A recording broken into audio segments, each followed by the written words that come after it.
नमस्कार दोस्तों, मेरा नाम रमेश चंद्र राणा। मैं all India motor transport Congress का मेंबर हूं, एक ट्रक चालक हूं और एक ट्रक मालिक भी हूं।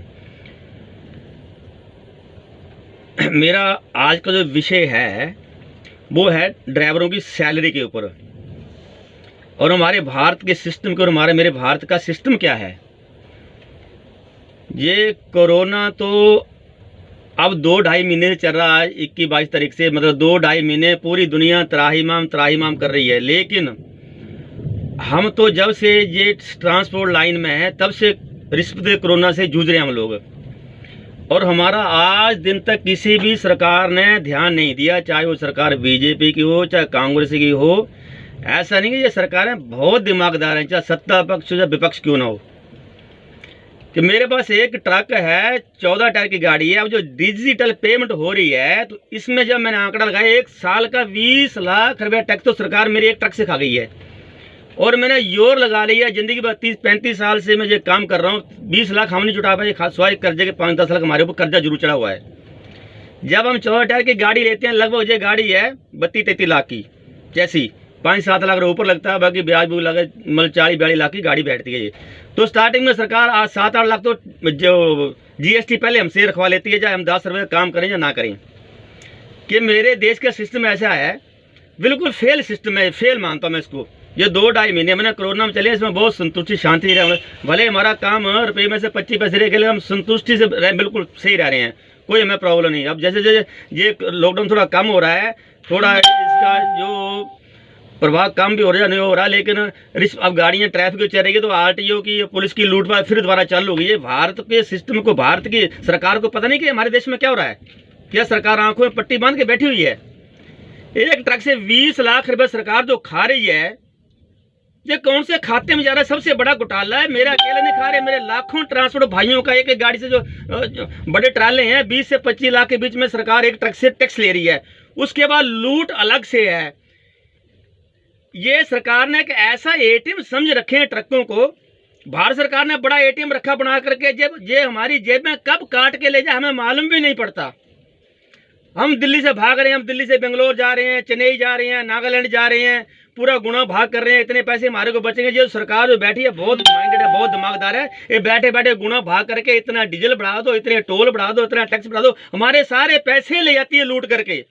जैसे मंत्री लोग बैठे ना, बड़े बड़े बंगले हैं, बड़ी बड़ी गाड़ियां हैं, सिक्योरिटी, सारा हमारा पैसा, और हम भूखे नंगे आज भी मर रहे हैं। 2.5 महीने से हम लोग, जहां जब से लॉकडाउन हुआ उड़ीसा छत्तीसगढ़ हम लोग चल रहे हैं। आज भी जिस फैक्ट्री का माल लाया हूं मैं, इस फैक्ट्री का नाम है खुर्दा में खड़ा हूं। अभी मैं हिमाचल वासी हूँ, खुर्दा में खड़ा हूँ। इस फैक्ट्री का नाम है Gupta power and infrastructures limited.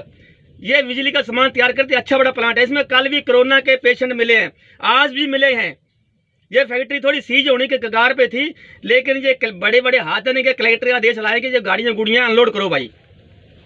तो मेरे सिस्टम का, ये देश का सिस्टम क्या है? मेरी 35 साल से मैं लगभग 42 लाख, ये अगर माननीय गडकरी जी मेरे ये लाइव देख रहे हैं, सुन रहे हैं, तो मुझे जवाब देना जरा। मैं आपसे जवाब चाहता हूँ। मैं भारत की सड़कों पर 42 लाख किलोमीटर सफर तय कर चुका हूँ, बड़ा हैवी ट्रक लेके, वो भी बिना किसी एक्सीडेंट के। और आप बोलते हैं कि ये मेरे पर्सनल सेक्रेटरी का लड़के का बाइक पे एक्सीडेंट हो गया, हम उनको सुरक्षा दे रहे हैं, ये जुर्माने बढ़ा के। ये लूटने का तरीका गडकरी जी आपका। पब्लिक को लूटो, मारो, सूटो। 20 लाख हमारे एक ट्रक से आप खा रहे हो। बताओ ये कहाँ जा रहा पैसा हो?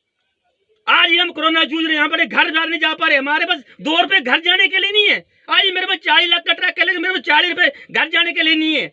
कि सरकारें हमारी जेब में काट रही हैं। जो ही मेरा ट्रांसपोर्टर भाई ड्राइवर इसको देख रहा हो, जाए शेयर करे। ये माननीय प्रधानमंत्री के पास भी मेरी ये लाइव पहुंचे, और माननीय गडकरी जी पहुंचे, उनके पास ही पहुंचे। आज दिन तक हमारा किसी ने जिक्र नहीं किया। हम भी ये सेवा दे रहे हैं, सेवा हमारी मजबूरी है। हमारा मन नहीं करता सेवा देने के लिए पैसे का भी, हमारी मजबूरी है। हमारी जेब में सरकार काट के ले जाती है, हमने अपने परिवार तो चलाना।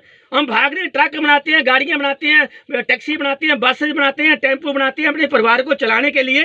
लेकिन सरकार बहुत माइंडेड है, इसलिए ऐसा गुना भाग करती है। इससे इतना टैक्स ले लो, इतना डीजल पे रेट बढ़ा दो, इतना ये बढ़ा दो, इतना वो कर दो, वो सारे पैसे हमारी जेब में काट के ले जाती है। फिर हमारे पास बाबा जी का ठुल्लू बच रहा है आज दिन तक। कोई भी देख रहा है मेरा लाइव, मुझे जवाब दे। मैं जवाब चाहता हूँ सरकार से। ये मेरे देश का सिस्टम क्या है, ये मेरी समझ नहीं आज दिन तक आया। अगर कोई विदेशों में ड्राइवरी कर रहा है, भारत का नागरिक, ज़्यादातर पंजाब और दिल्ली से लोग विदेशों में ड्राइवरी कर रहे हैं, उनको पूछो भैया आपकी क्या सैलरी है, वो कॉलर खड़ी करके बोलेंगे जी 2.5 लाख, 3 लाख, 4 लाख, 5 लाख। और हिंदुस्तान में पूछो ड्राइवरी की क्या सैलरी है, बोलेगा 2,500, 3,000, 4,000, 5,000। ये क्या सिस्टम है मुझे बताएं जरा।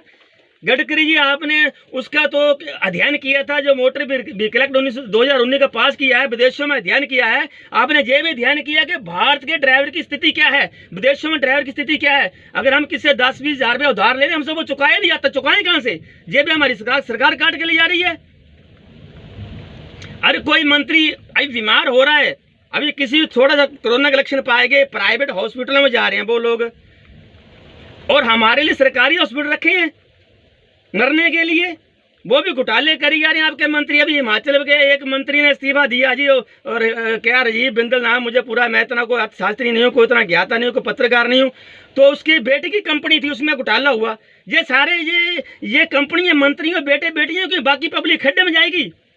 मेरा प्रधानमंत्री से, गडकरी से निवेदन है, हमें कोई एक पैसे की आप लोग सुविधा मत दो। ट्रांसपोर्टर 50 मांगे रखते हैं, हमारा बीमा दो, जे दो, हमें कुछ नहीं है, हमारी लूट खत्म करो भाई। आज देश में डीजल के भाव 15-20 रुपए लीटर हैं, और आज भी हमारे छत्तीसगढ़ उड़ीसा में 68-69 रुपए डीजल ले रहे हैं, हम 70 के लगभग 2-3 रुपए ऊपर नीचे है। इसका रेट क्यों कम हो रहा? ये कौन सा देश, कौन सा इंडिया बन रहा है? ये तो मेरी समझ नहीं आया। लेकिन डिजिटल पेमेंट में ये समझ आ गया, सरकार हमारे इतने पैसे खा गई है, और उस पूरा इस गुणा भाग करने के बाद हमारे ऊपर रिश्वत दुनिया भर के, जिस भी राज्य में जाते हैं सब ने एटीएम बना के रखे हमारे ज्वाइंट अकाउंट के। पहले तो भारत सरकार दे देगी एटीएम और निकाल लेगी पैसे, फिर जिस भी राज्य में पैर रखेंगे वो भी अपने अपने एटीएम से हमारे गाड़ी के पैसे निकाल लेगा।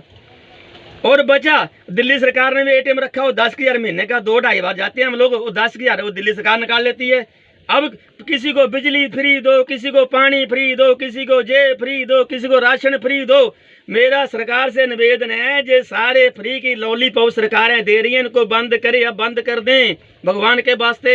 ये कोरोना जो है ना, ये कोरोना कौ से कृष्ण अवतार है, ये पापियों का नाश करके लौटेगा ऊपर। अभी भी सुधर जाओ, संभल जाओ, ये अत्याचार मत करो हमारे ऊपर। 20 लाख आप लोग खा जाओ, हम लोग कहाँ जाएं? सालों हो गए हमारे को अपने परिवारों से बाहर रहते, आज भला कल भरा, लेकिन कोई भला नहीं। हम कहीं भगे, हम दिल्ली से चेन्नई जा रहे हैं, दिल्ली से त्रिवेंद्रम जा रहे हैं, दिल्ली से नागालैंड जा रहे हैं, बड़े खुश हो रहे हैं, चक्कर लगा के आ रहे हैं, कुछ पैसे बचे हैं, कुछ घर देंगे, कुछ किस्त भरेंगे, ये करेंगे वो करेंगे। लेकिन सरकार ने पहले गुना भाग कर दिया, ले बेटे तू भाग, जहाँ मर्जी भाग, कहीं भाग ले, ये तेरा इतना डीजल बढ़ गया, इतने टोल बढ़ गए, इतना ये बढ़ गया, वो बढ़ गया, सारा बराबर काम आकर के फिर भूखे के भूखे।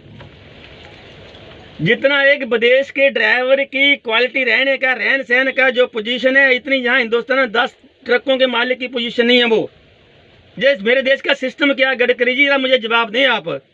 मैंने 42 लाख किलोमीटर सफर तय कर चुका हूँ भारत की सड़कों के रोज बिना किसी एक्सीडेंट। हमें कौन सा राष्ट्रीय अवार्ड मिल गया?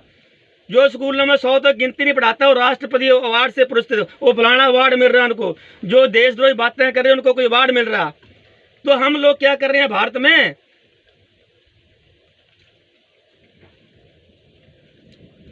इसके ऊपर से जो कहावत सिद्ध होती है कि मेरा भारत महान, विश्व में किसी कंट्री को महान नहीं लगाया जाता, सिर्फ 100 में से 99 बेईमान, फिर भी मेरा भारत महान। भाई सरकार हमारे वजह अत्याचार करना बंद कर दे। आज मुझे कोरोना पॉजिटिव में अंदर पेशेंट मिल रहे हैं। ये अभी मैं खुर्दा में खड़ा हूँ, इसका फैक्ट्री नाम है Gupta power and infrastructure limited. अभी भी कोरोना पेशेंट आज भी गए हैं। आज 2 तारीख है, 2 जून है, आज कल 1 जून को इसमें पेशेंट निकले, आज 2 को भी निकले। अभी 3-4 पुलिस की गाड़ियां उनको ले गई, एम्बुलेंस ले गई हैं। लेकिन कलेक्टर का आदेश लाए ये भाई हम गाड़ियों को अनलोड करेंगे। भाई काम भी चलना चाहिए। मेरा मतलब ये नहीं कि फैक्ट्री सीज हो जाए, बंद हो जाए। जो है उनको सही तरीके से हैंडल करो, जो बीमार है उनको बाकी सही ढंग से पोजीशन से जो फैक्ट्री चलाओ। लेकिन सरकार जो हमारे अत्याचार कर रही है, इनको सरकार मेहरबानी करके, किसी भी ट्रांसपोर्टर के दिमाग में नहीं ये बात कि हमारा इतना सरकार पैसा लूट रही है। ये तो मैंने अपनी स्टेटमेंट निकलवाई, तो बैंक वाले भी घूर घूर देखते हैं, बहन तो यार ये इतने पन्ने निकले स्टेटमेंट के, वो सारे सरकार के खाते में, टोलों में चले गए, डीजल में चले गए, टैक्स में चले गए। हमारे पास फिर गुना भाग करके -0। कोई मंत्री बीमार है, उसका बड़े बड़े हॉस्पिटलों में, प्राइवेट में इलाज हो रहा है, हमारे सरकारी हॉस्पिटल कितना नकली डुप्लीकेट, वहाँ तुम लोग मरो बोलो। अभी हम लोगों जहाँ कुछ हो जाए हमारे को हिमाचल प्रदेश कौन पहुंचाएगा? कोई नहीं पहुंचाएगा। हिमाचल सरकार भी इतनी अमीर नहीं है, छोटा सा राज्य है मेरा हिमाचल, इतना सा।